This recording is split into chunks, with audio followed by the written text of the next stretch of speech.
Always look on the light side of life. If life seems jolly rotten, there's something you've forgotten, and that's to laugh and smile and dance and sing.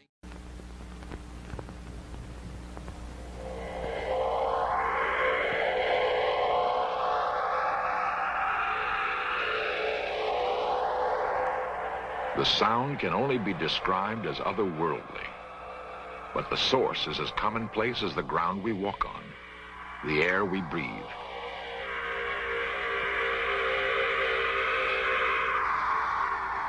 The sound comes from plants, through sensitive electronic devices which translate fluctuations of energy. Some call it a voice. Whatever it is, it raises the astonishing possibility that plants can communicate.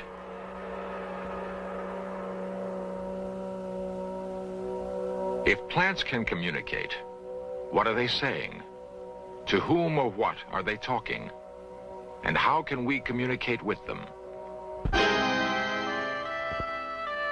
A leaf is an amazing organism for utilizing the energy of the sun to produce life. Now we learn that a leaf may also have something remarkable to tell us, if only we listen. This series presents information based in part on theory and conjecture. The producer's purpose is to suggest some possible explanations, but not necessarily the only ones, to the mysteries we will examine.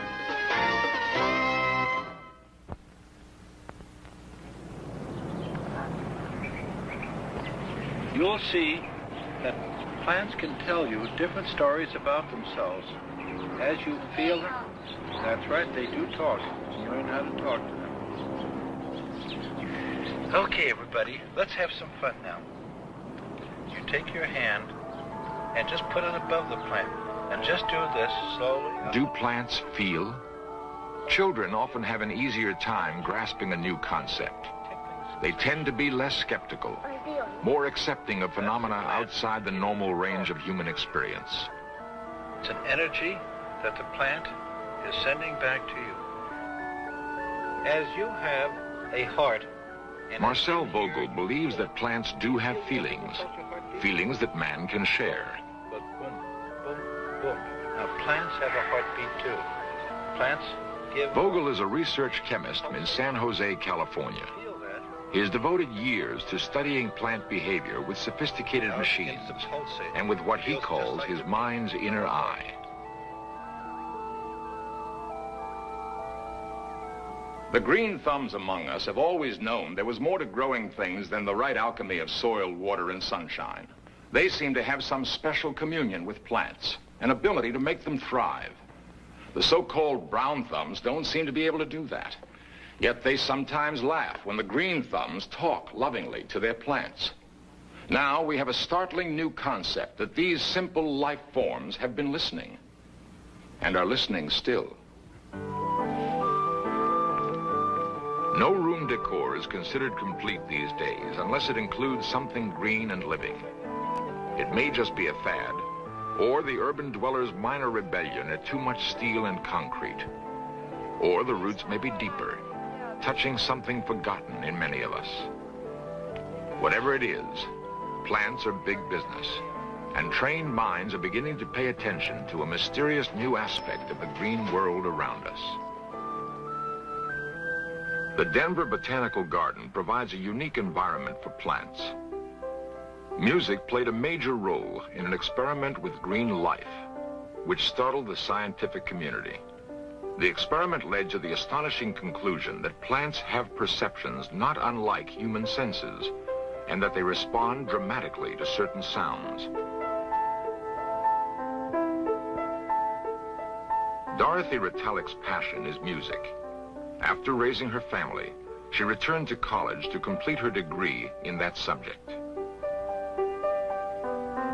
She also studied biology, and a sympathetic teacher allowed her to combine her two interests in one project.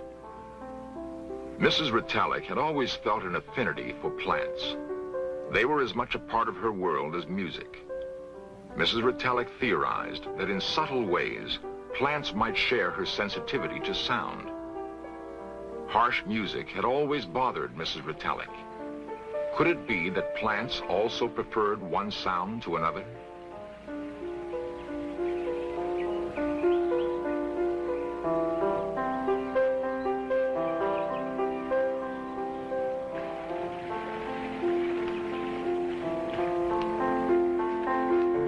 The experiment she devised to test her question has been duplicated many times, almost always with the same remarkable results.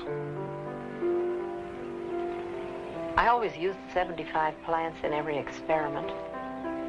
There were some vegetable plants, some flowering plants. I used green beans, squash. For the filming, used our Colorado carnations, petunias, marigolds.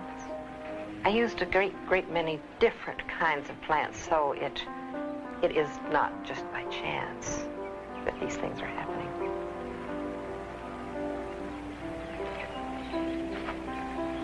Mrs. Retallick created two distinct environments for her test plants. Water levels were kept the same in both. Temperature and lighting were identical. Only one element was different. Semi-classical music was played into one. Hard rock into the other. In the chamber with soft music, the plants leaned toward the speaker, seeming to draw strength from the melodious sounds.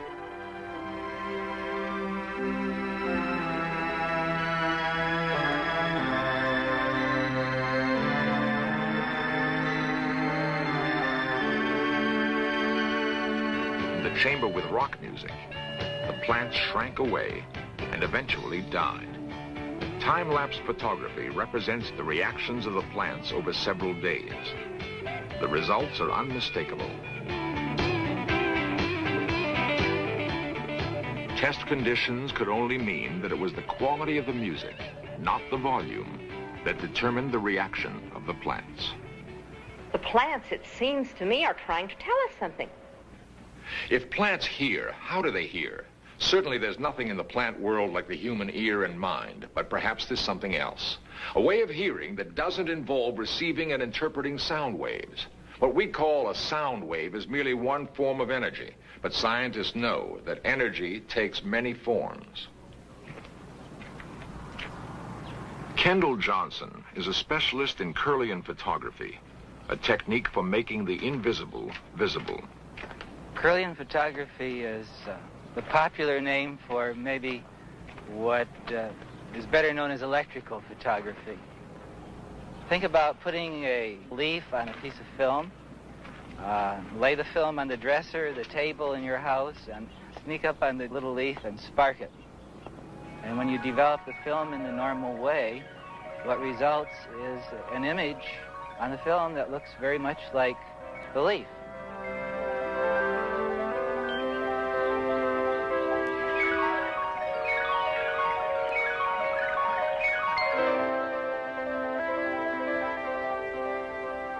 Through the work of Kendall Johnson and others, a new world has been opened for exploration. Perhaps the aura captured photographically is the force others say they have felt with their hands, recognized in their mind's eye.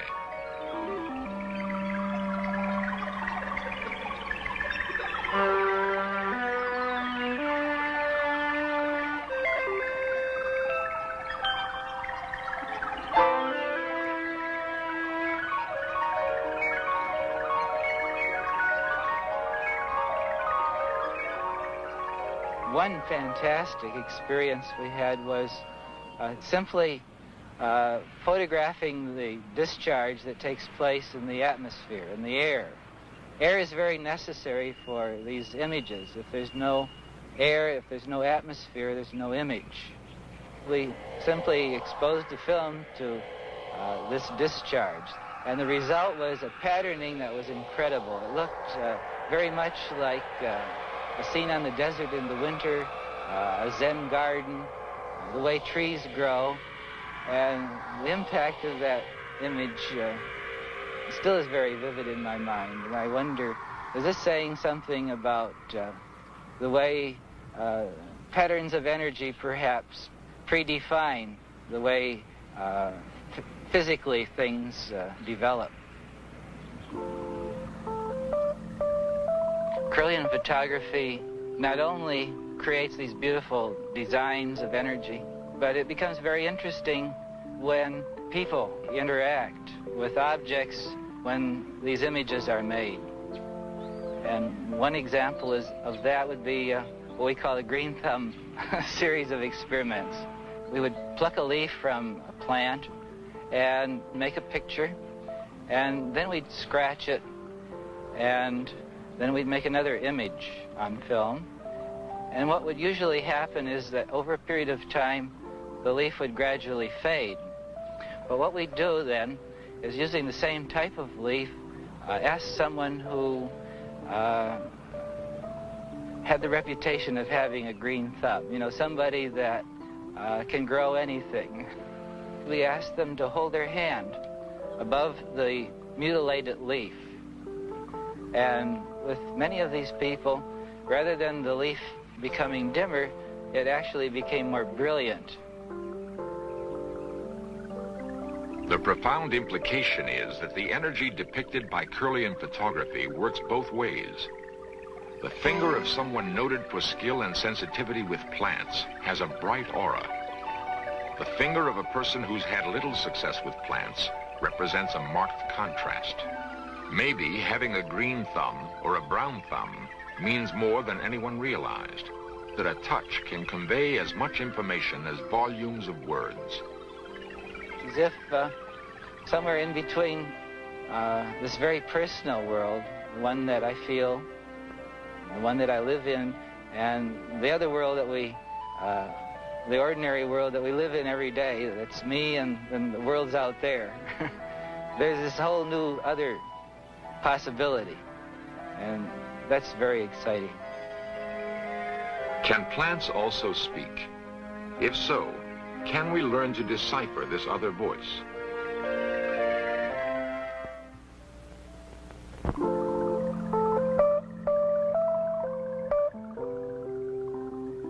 For the lover of things that grow, the ultimate would be to learn that plants have a language that can be learned. It would satisfy the needs of those who touch and complete that miraculous chemistry between man and plant.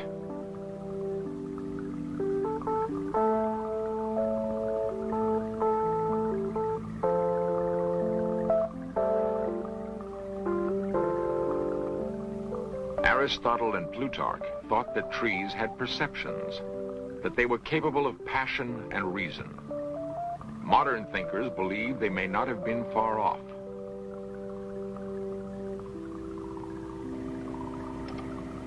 Cleve Baxter has spent more than 25 years researching the behavior of plants. Right now we're going to use a pair of electrodes that are regularly used on people, but now are mounted between this C-clamp. Baxter is a polygraph expert and has conducted lie detector tests for the Army and the CIA. The polygraph is essential to his work with plants. This is a conventional piece of polygraph equipment of which we're using only 1/3, the galvanic skin response section. Now I'm going to activate the chart drive on the equipment and turn up the sensitivity and balance in the plant between these electrodes. Now, the tracing we're getting now represents the plant.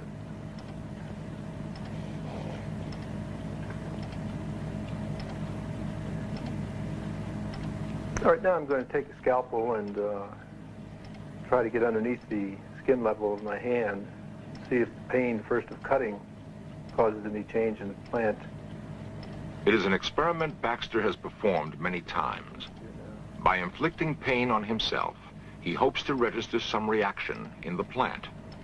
It is proof, Baxter feels, of perception on an elemental level. All living things, he believes, react to the pain of another.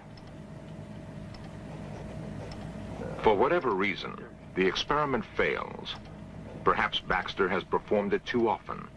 His reaction may not have been genuine. Baxter now tries the experiment with In Search of staff member Kay Hoffman. I'm going to balance this in and turn it to automatic 0 in this case. And let it quiet down.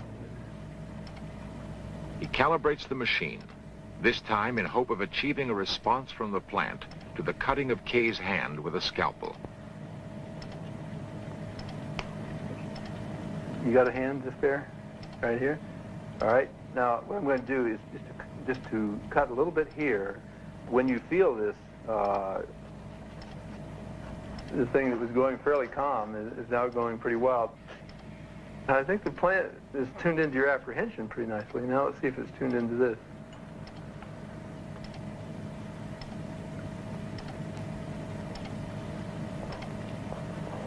Now, I'm going to put some iodine in there.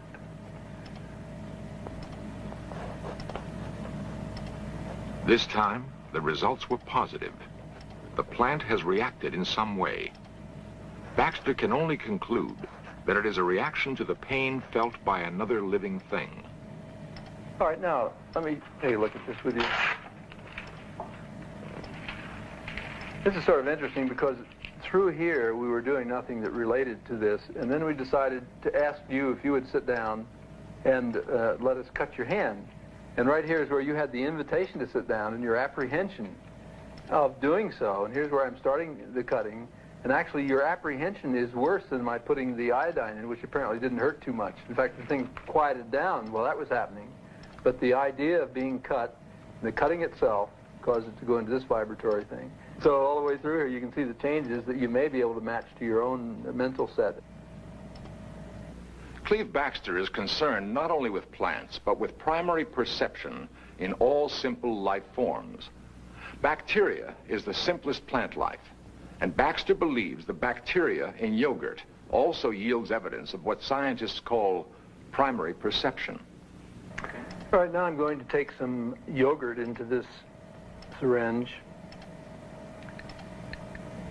Wipe the excess yogurt off and fill the test tube with the yogurt, which contains two kinds of bacteria used in dairy products.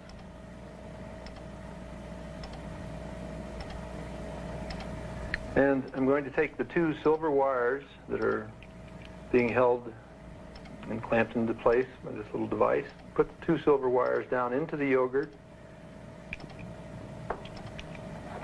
and place them in a steady position with this little clamp. Baxter sees no difference between wiring the finger of a person to his lie detector machine and wiring a beaker of yogurt. The yogurt is alive, too. Little alligator clips. But does the simple life form at work in the yogurt have feelings? And these leads go to the biological preamplifier up here, and from there into the final amplification that drives the pen motors.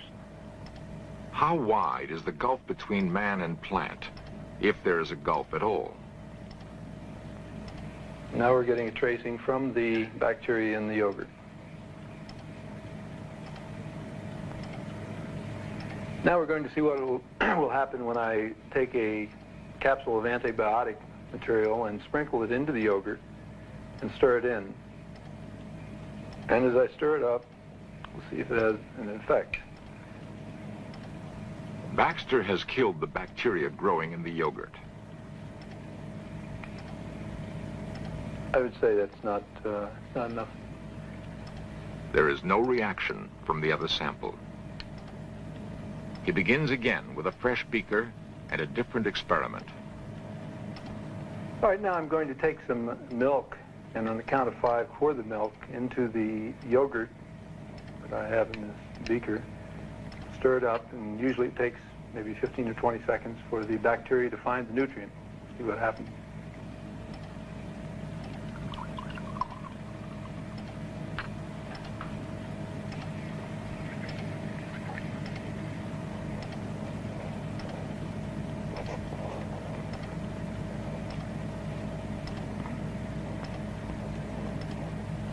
You have about a 15 or 20 second delay, and then this is the kind of activity you get here.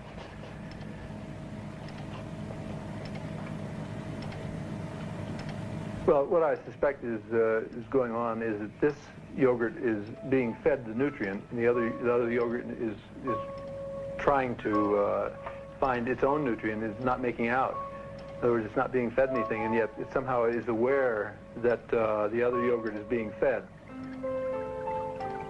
To Cleve Baxter, the inescapable conclusion is that even the simplest living things have feelings.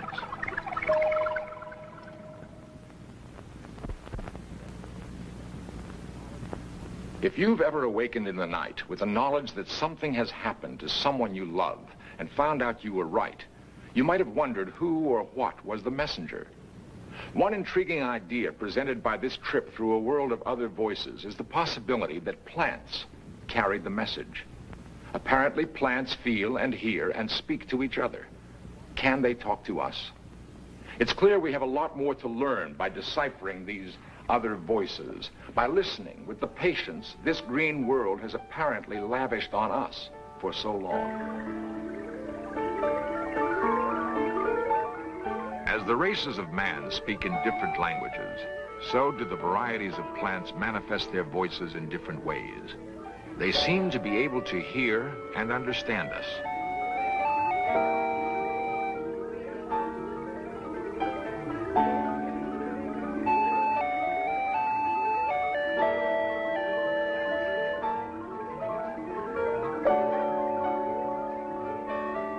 For the time being, however, we must listen to them through our machines.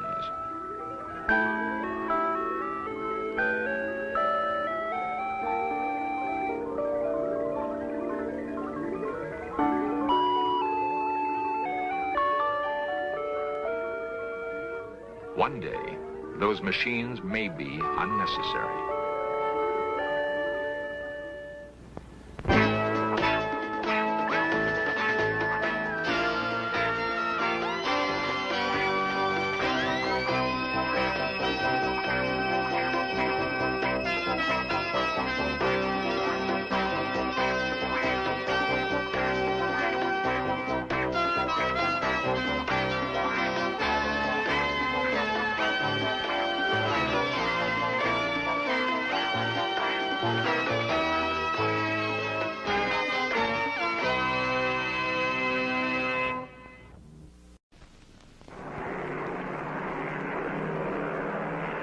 On a desolate plain near the Peruvian Andes is evidence that thousands of years ago, man may have known how to fly.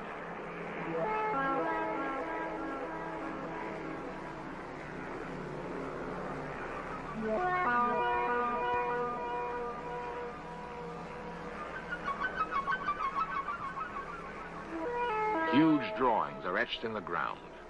They make sense only when viewed from a great height.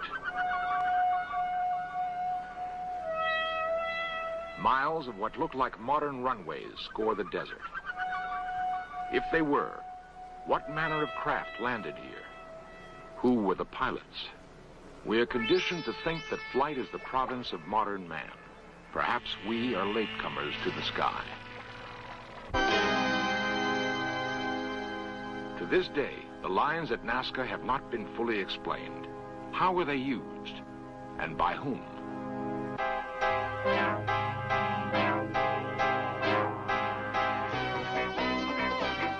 This series presents information based in part on theory and conjecture.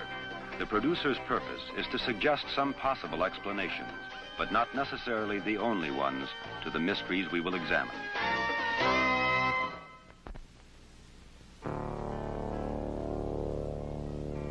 The land we call Peru is both lush jungle and arid plateau. The desert plain called Nazca is host to a strange menagerie.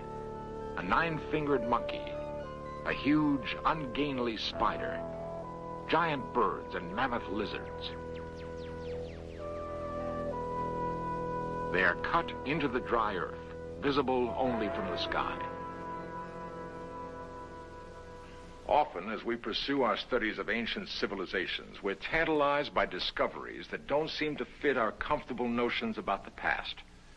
Some of these discoveries suggest that early man knew a great deal more about flight than we once thought possible. There are no written records to guide us as we go in search of man's dream of flight. But there are remarkable clues to be found in legend and in monuments of earth and stone. Clues that suggest our remote ancestors were not strangers to the sky, that they may even have had help in realizing their dream.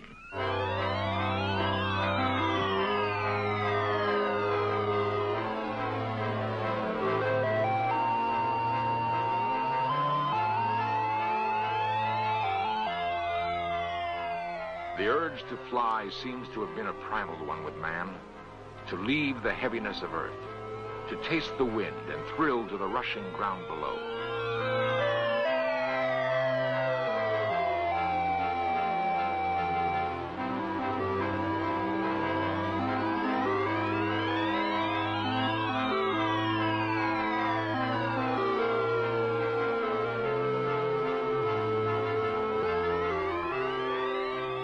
Every ancient culture known to us has legends of men who flew. For thousands of years, it has been thought that the tragic tale of Daedalus and his son Icarus was but a myth. How, it seemed, could it have been otherwise, that with only wings, a man could fly?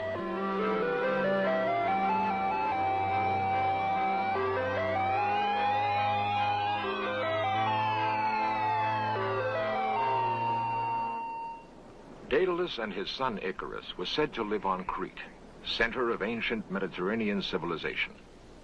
The ruler of Crete, King Minos, ordered them trapped in the famous Minoan maze. Their only escape was on the wings that the brilliant Daedalus contrived to build.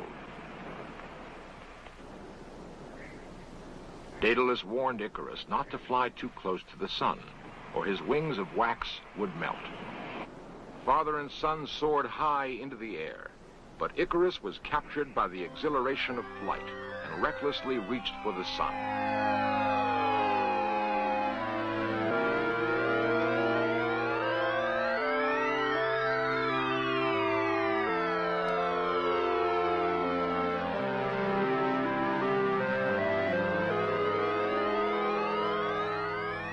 Icarus would pay dearly for his impetuous flight. His wings melted, and he plunged headlong into the Aegean Sea.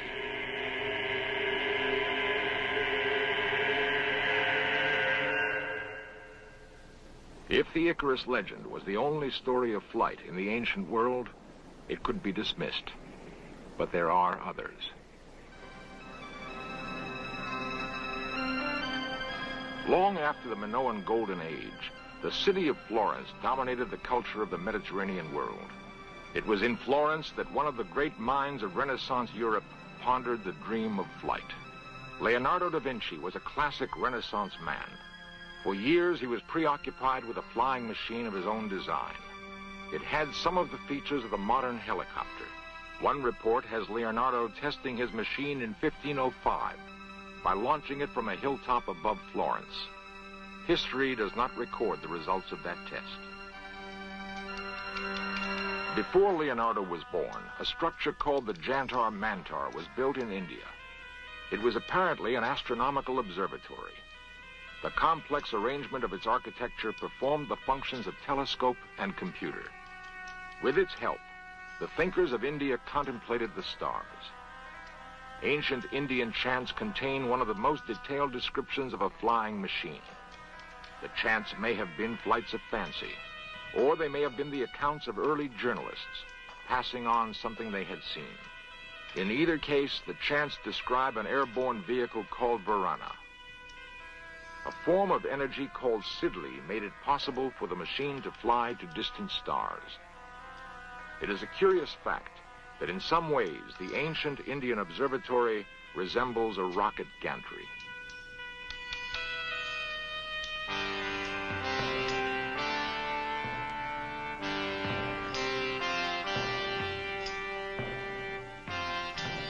Throughout the ancient world, we see time and again an advanced knowledge of astronomy mingled with legends of flight.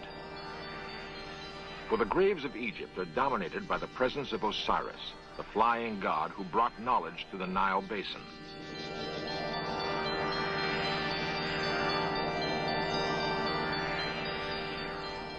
What inspired the ancient obsession with flight?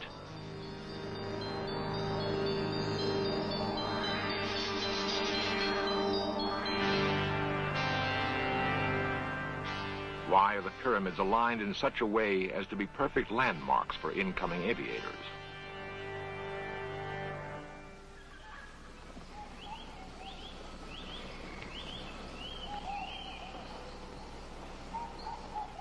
The thick jungle of Central America was once home for a remarkable people called Maya.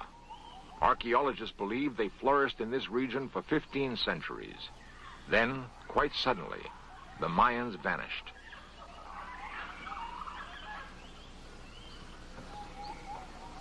They left behind pyramids and temples. Their capital cities must have been lavish. Yet no roads connect these widely separated islands of civilization in the jungle.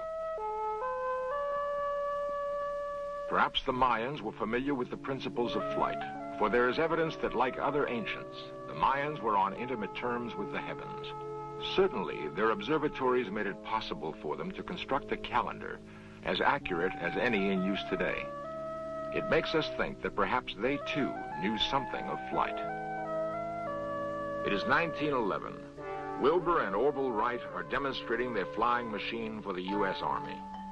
Their solution to the problem of flight was to attach a wing shaped like a bird's to a primitive engine that burned oil.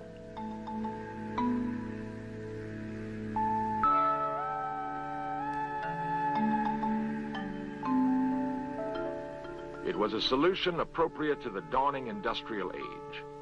But was it the only solution?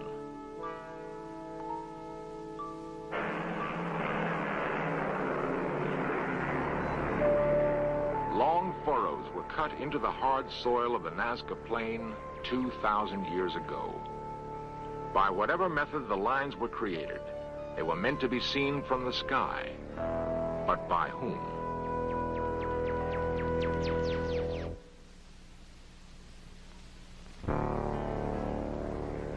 The Nazca Plain on the western shoulder of the Andes in the country we call Peru.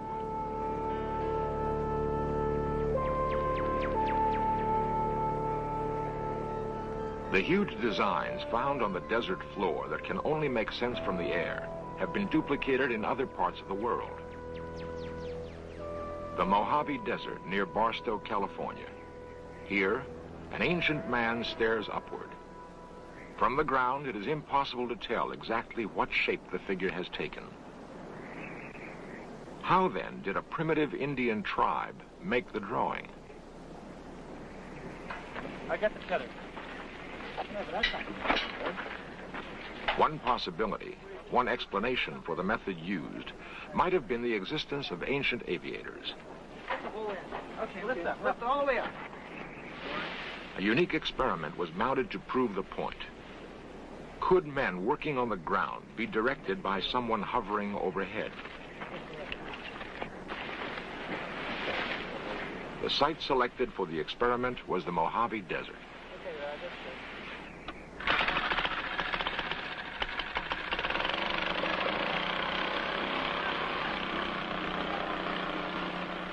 A hot air balloon was the choice for a flying platform. It is a simple device requiring only fabric and a means for heating air to make it work. In modern times, the first balloon flight took place in France. The year was 1783. The principles remained the same, the technology virtually unchanged.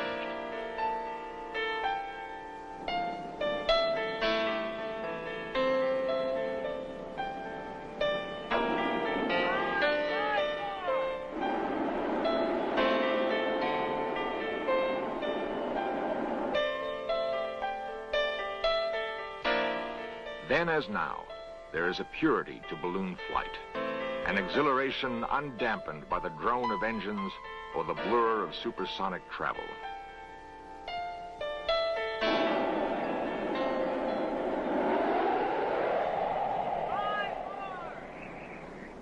Directly over it.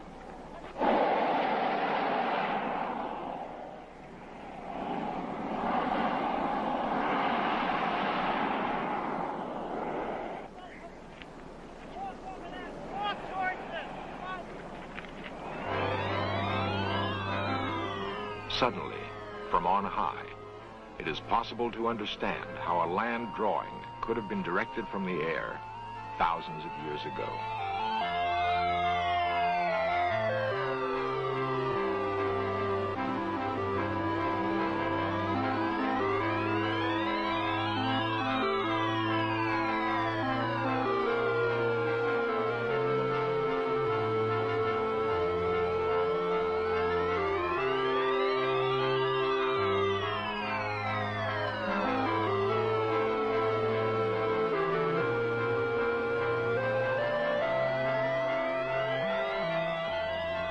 Got it, don't worry.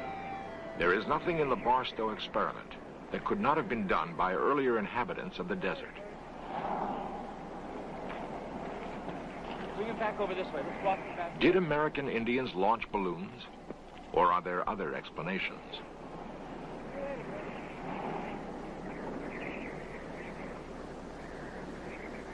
Dr. William Clulow, chief archaeologist at the University of California, Los Angeles, has spent many years studying the mythology of American Indians. One of the few important practitioners in a simple society like this is what we call the shaman. Many people would refer to it as the healer or the medicine man, but among the capacities of the shaman, we can number in many tribes the ability to take flights outside of his actual body. That is, he projects a part of his personality or his psyche outside of his body, goes beneath the earth, beneath the water, or into the heavens in order to secure some form of an intuitive statement about what is wrong in the society. And he performs healing and curing with the aid of the intuitions that he gets in these projected flights.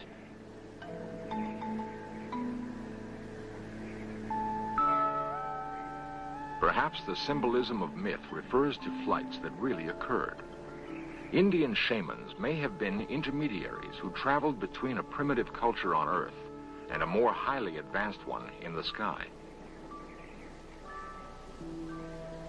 Time and again, in out-of-the-way places where primitive men made their home, there are faint suggestions left of the relationship between man and flight. On a plateau in Peru named for a dead bull, there are drawings more than 10,000 years old.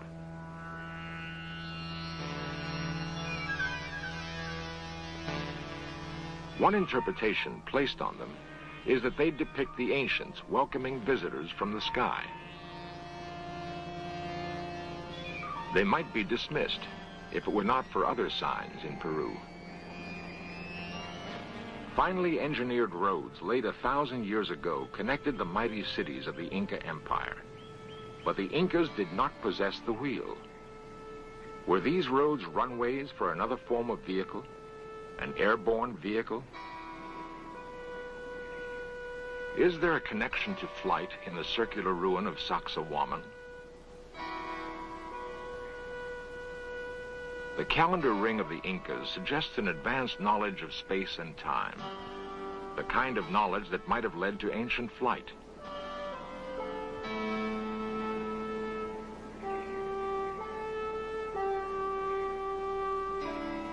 But far and away, the most convincing evidence is found elsewhere.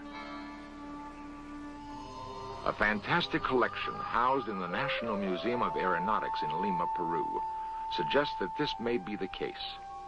It is not a collection of precious artifacts, but rather an assortment of stones.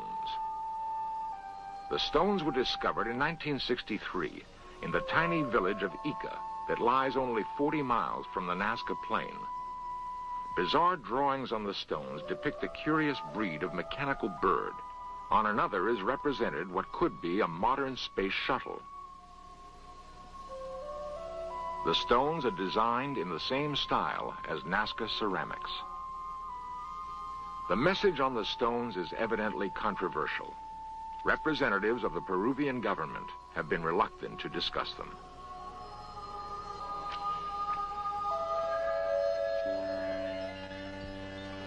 Golden icons, molded by primitive Indians in the highlands of Colombia, reinforce the notion that somewhere in man's past, the dream of flight was realized.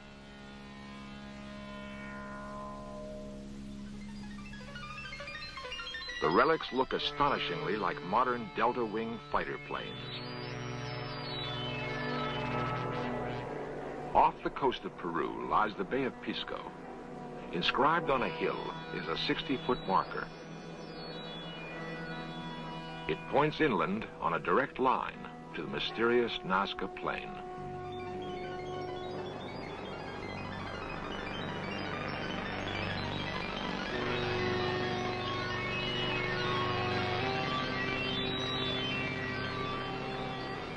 The base camp for prehistoric aviation may have been the Nazca Plain.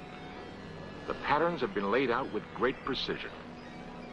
Why did the ancients construct the Nazca lines? Nobody really knows.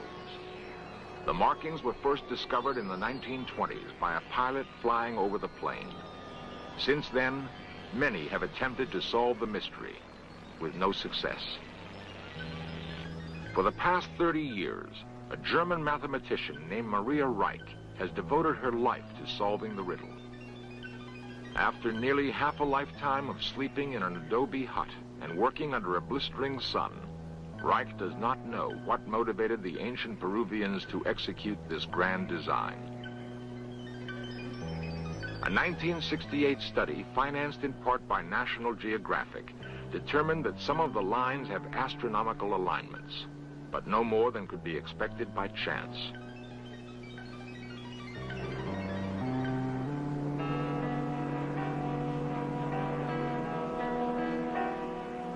And yet, the lines seem to be pointing. Do they point the way to other outposts where ancient aviators once touched ground?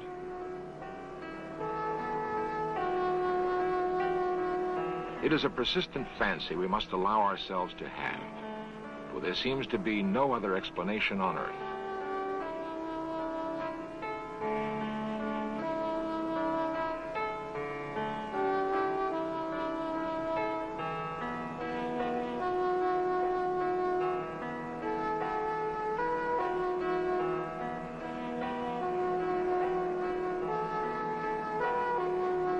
It is hard to shake the notion that here, on the plains of Nazca, there once flew ancient aviators.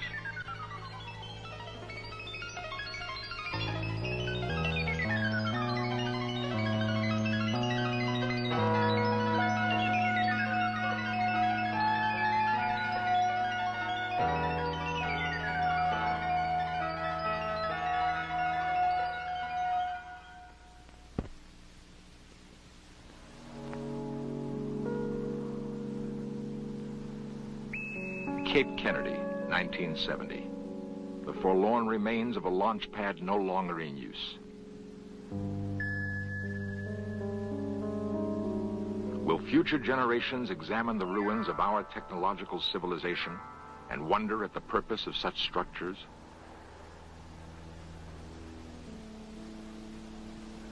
Will they understand the inner workings of radio telescopes or control towers and see them as evidence that in the 20th century, man was reaching out to the stars?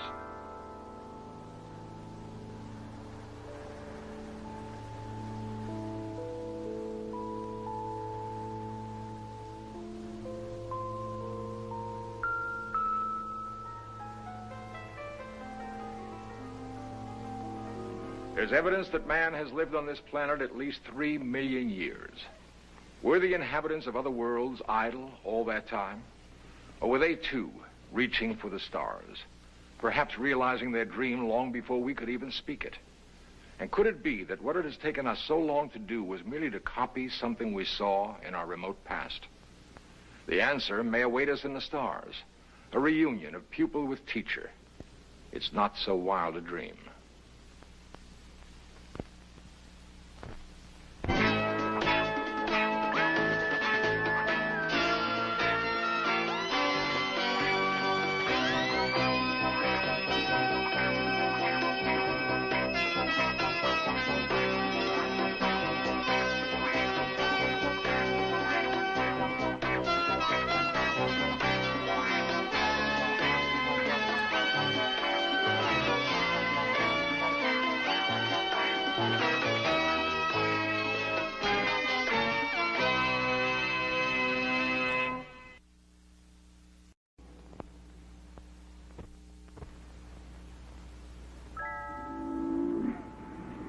a giant, hairy creature, part ape, part man. Indians call him Sasquatch. They believe he is as gentle as he is powerful and mysterious. He's been seen many times in the rugged mountains and deep woods of the Pacific Northwest. The encounters have not always been peaceful.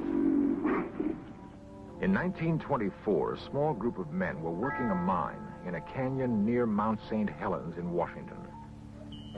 One night, the miners took their weapons inside and bolted the door. They thought they were secure for the evening. Outside, something strange was happening. The cabin was under attack. Boulders rained on the roof, and someone, or something, was trying to break in.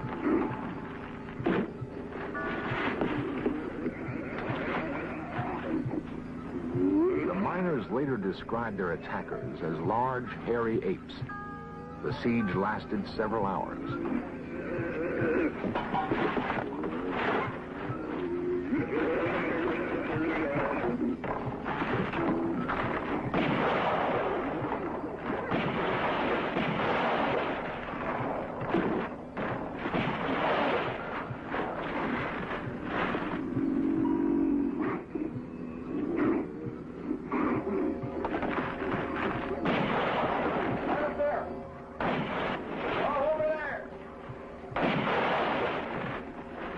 The miners escaped injury that night.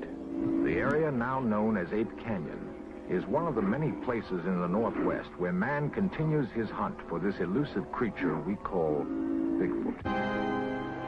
Many people do not believe in Bigfoot, but a lot of people do, and some of them feel they must kill it to prove it exists.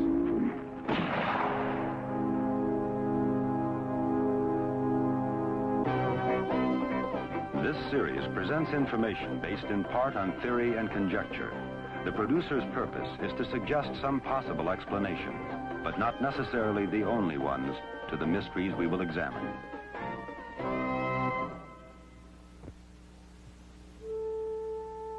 To the Indians living along the Columbia River in Oregon and Washington, or those in Canada, there is no need for proof of Bigfoot. Sasquatch has been a part of Indian lore as long as they've inhabited this land.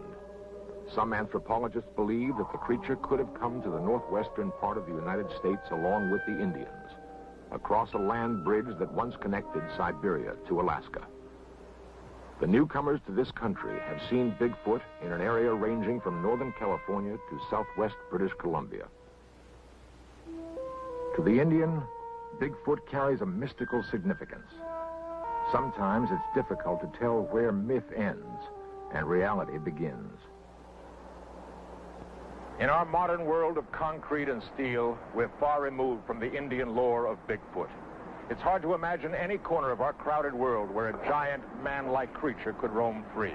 Yet there's persuasive evidence that Bigfoot is real, and that urban man may be close to his first meeting with this living legend. It is felt by some scientists that Bigfoot falls somewhere in this progressive chart of man, a giant hominid related to but not like modern man. According to this theory, Bigfoot would have pursued a course of evolution separate but parallel to his human cousins. Dr. Grover Krantz is an anthropologist at Washington State University. Its locomotion is the human design, so we know it's probably our closest living relative. But in terms of anything mental characteristics, no, it's not human. So it is a mixture of ape and human characteristics. And if you want to call that a missing link, that's fine. Now, this is a cast of a jawbone of something that I think is actually the Sasquatch.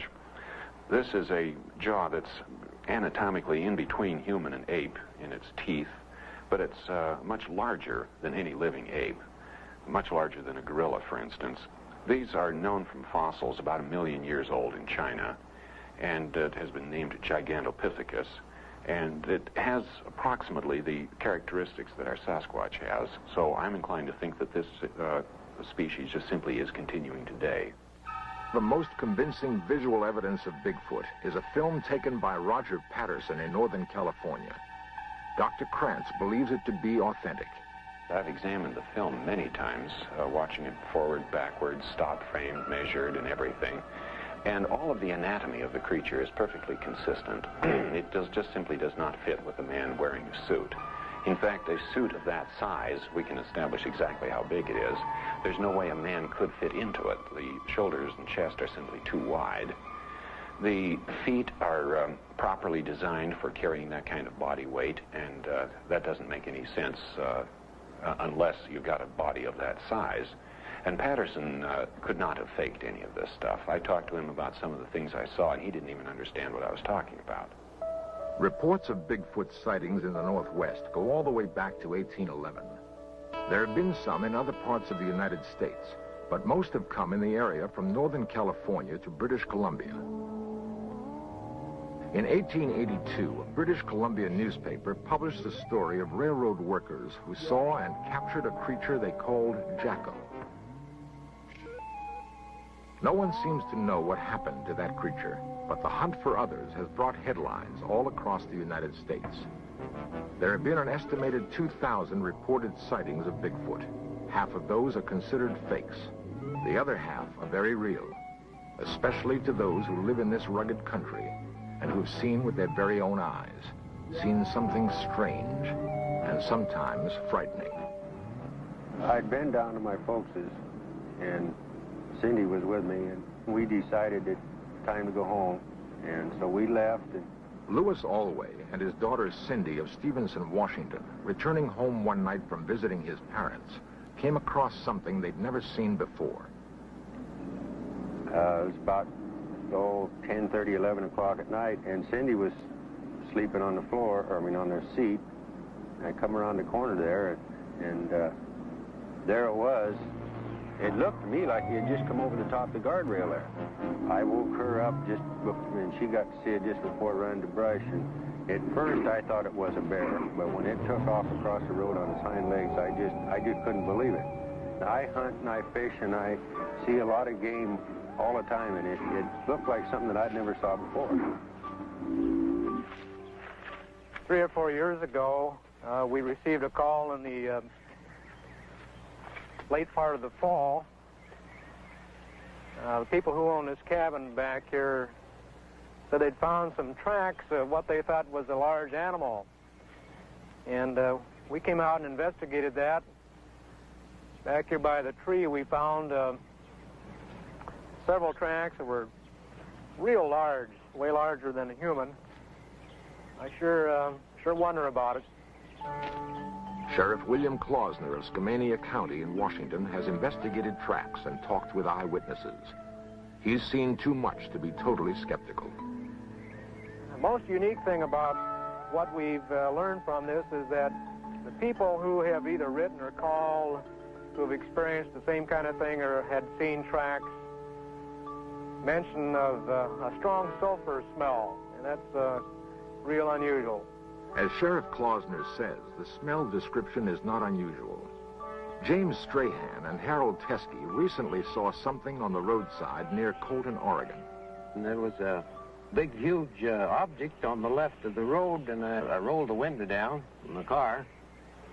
And this thing was approximately 3.5, 4 feet wide, about 6, 7 foot tall. And the odor of this animal, after I rolled the window down, was so offensive that I couldn't remain there any longer. And I was scared, too. And I've been around the mountains and around animals a lot, and this thing truly scared me.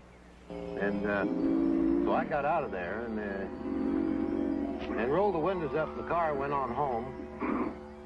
And the odor of that animal stayed in that car until the next morning. It was still in there. 1 mile outside the Dalles, Oregon, several members of the Bigfoot Investigation Project and Information Center climbed to an observation point. They're led by Peter Byrne, 50-year-old adventurer and former big game hunter in Nepal. Byrne has dropped his rifle in favor of camera and binoculars. For 5 years, he's headed the Bigfoot Investigation Project and stalked these North Woods, checking out every story and every set of tracks. His prey is elusive. We will talk to the person who says that they've seen one We will talk to their family, perhaps to their employers or employees. We'll talk to the local police to see if they know them, to find out if the person is simply a joker, a hoaxer of some kind, or if they're a person of reputation and of known integrity. And then we'll go and see the person, we'll interview them, and of course we'll try and get to the place of the actual sighting as quickly as possible. One of the most credible sightings took place near Mount Hood, Oregon in 1974. Two loggers, Jack Cochran and Furman Osborne, were working in an area of fallen timber.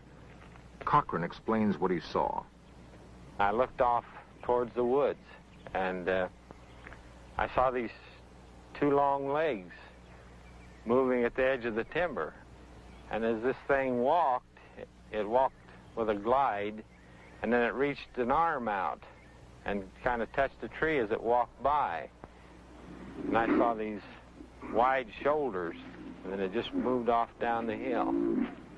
J.C. Rourke and I were up on that little hill there and setting chokers, and the cat came down to the line and he didn't come back, so we decided to walk out in the woods on the timber so we could be in the shade, and we heard this commotion there in the brush, and we saw this big monster going out through there. I yelled for my buddy. I wanted him to see him, and I started running. I wanted to get a closer look at him, and we chased him over the ridge there, and at one time I was within 50 feet of him. Whatever Osborne chased through the woods left him far behind. Cochran, an amateur artist, tried to sketch what he saw. He was tall, long-legged, and hairy, very broad shoulders, and his head seemed to just spring up out of his shoulders, no neck. The arms were long and more in proportion than a human. There is persuasive evidence that men may be closing in on Bigfoot. What will the hunters do if they find him? And we'll just smooth it out a little bit, make sure it runs into all the cracks and corners, and that's really all there is to it. Peter Byrne, professional Bigfoot investigator. Before doing this, Hundreds of unexplained footprints have been found in these woods. They receive close examination by the experts. This is a plaster cast of an actual footprint here, and it's a 13.5-inch cast, and it has a number of peculiarities. One is the normal bulge behind the big toe or the hallux, and then there's a second bulge, and this is peculiar to all of the footprints that we have seen. Nobody really knows what causes this second bulge. Perhaps it's a muscle of some kind to support the enormous weight. This is a cast of an individual that's very obviously crippled, and I studied this some length and found these two bulges on the outside of the foot. Anatomically, they have to correspond to a couple of gaps in the bones on the foot themselves. And the bulges in a normal human foot expanded to this size would have been here, but they're shifted forward. Well, anatomically, this means that the ankle weight is shifted somewhat forward. It's not just a gigantic human foot. It's the leverage has been redesigned. And this happens to be redesigned just exactly the way it would have to be for a 800-pound animal. So if the idea of that this was faked by somebody isn't quite so simple. If it was faked, it was done by a human anatomist who was a real genius, and he had to have laid out thousands of these fakes all over the place, and that just simply becomes impossible. Among the fakery that we have seen is a piece of film made in 1970 by a man in northern Washington. At first, it looked very good. It was a man in a fur suit, of course. The particular man tried to sell it to us for $25,000, and he told us that the creature in this movie was 8 foot 6 inches in height. But when we found the area, we were able to do our own measurements, and we saw that the creature in the fur suit, or the man in the fur suit, was a little under 6 feet in height. This is, I think, is a good example of the kind of fakery that we have encountered through the years. Throughout the Northwest, there are hundreds of men hunting for Bigfoot. Don Peterson, Jack Sullivan, and James Huskin have searched for several years. They believe the hunt will end with a bullet. Well, I think eventually somebody's going to bring one in. It's the only way. Pictures aren't going to be enough, because there's been film taken of one of these creatures anyway, and it's in dispute.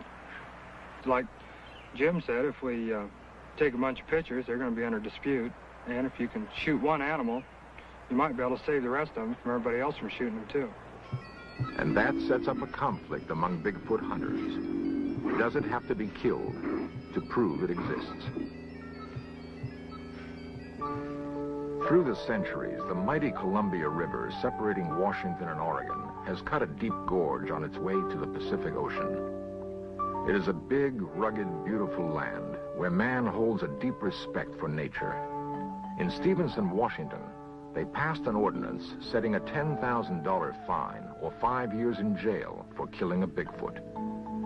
The people living in this country have a special relationship to the woods. They depend on the land for their survival. They may not totally believe in Bigfoot, but they believe in the possibility. And they don't want it killed, at least not in their county. District Attorney Robert Leake. We didn't feel that if there was such an animal, that the animal had ever harmed anybody, or that it had done anything to deserve to be shot or captured. We need a piece of the body. Nothing else will be accepted. I think that there are many other ways of proving the existence of something other than killing that particular thing that you're trying to prove exists. My preference would be to locate a hunter who has shot and killed one, and perhaps because he thought he killed a valuable animal or a peculiar human, he might not have said anything about it. But if he would come forward, perhaps we could examine the place where he killed it, and we might find a few bones, and then the whole thing is settled right there. If we don't find such an old kill, then the only alternative remaining is to kill one now. And grisly as that sounds, I think that is probably what we'll have to do. I would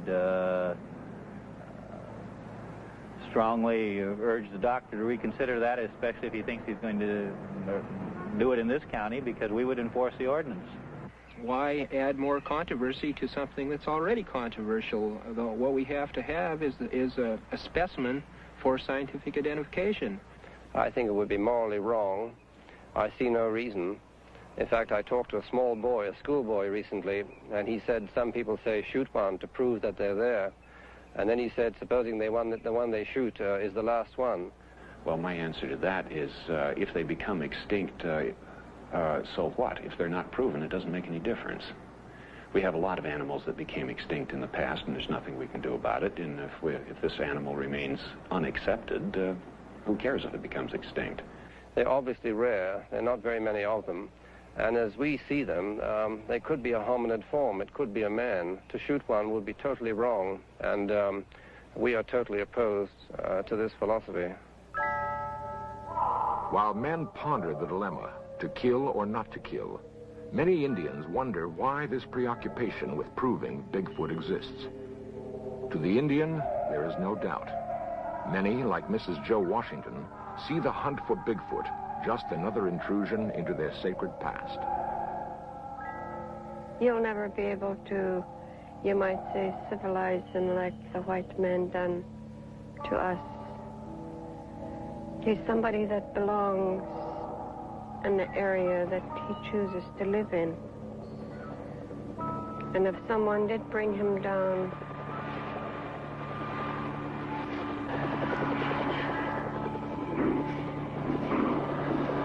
he'd never adapt to your way or even mine, because his way of life is entirely different from ours, mine and yours. And I always felt so bad when I hear of Sasquatch hunters that say they're going to photograph this man, or most of them refer to him as an animal. And from the stories and things that I was taught by my people, that he is not an animal, he's not a savage, he's a gentle being that just goes about his own way, collecting his own food, clothing, and lives where he chooses.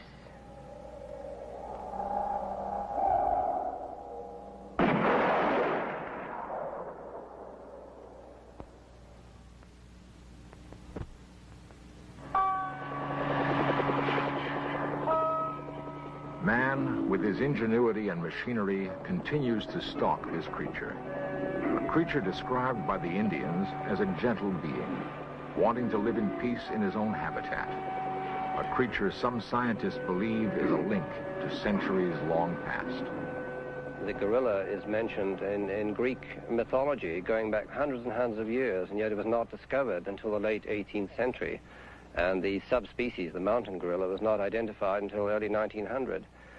And there are other examples. The fossil fish that was discovered in the Indian Ocean only a few years ago, believed to be extinct for 80 million years. This is the coelacanth, and now it's known to still live off the coast of Africa. Is that the case with Bigfoot? Is this creature really a relative of the Gigantopithecus, a primate that lived over 1 million years ago in China? The land lends itself to hide such a creature. There is food for it to survive. It does not need man. But it may have to die at the hands of man to prove to him that there is such a thing called Bigfoot. If we assume that Bigfoot is real and that men are closing in on this seemingly gentle monster, then we must prepare for that first meeting. To have eluded us for so long, Bigfoot must understand men very well. The burden will be on us to understand him. Bigfoot may well be waiting for some sign that we're ready.